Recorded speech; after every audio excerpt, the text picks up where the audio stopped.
cryptocurrency right now, some of the cryptos you'll see are like 0.0000567889, and that's how much one coin would be valued at in that moment. Oh, okay. So if you can imagine, especially if you're looking at like, let's say a 10-cent stock, I can buy like 1 million shares for next to nothing, 1 million shares. And you think to yourself, if that someday gets to $1, I now have $1 million, and I spent 50, $10, $100, whatever it was, whatever the increment is for that particular penny stock.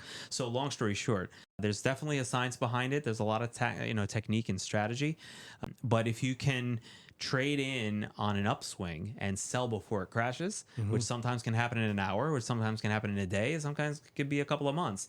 Or you might actually hit that one penny stock that turns into the next Apple or Microsoft and actually does something right for themselves. And they just, they started a penny because that's where a lot of them have to start in order to get the funding and the visibility they need. So it was a big learning experience for me. And I caught a lot of them. I remember making like 10 grand in 5 minutes one day. And I was like, oh my gosh, this is so easy. This will be what I do for the rest of my life.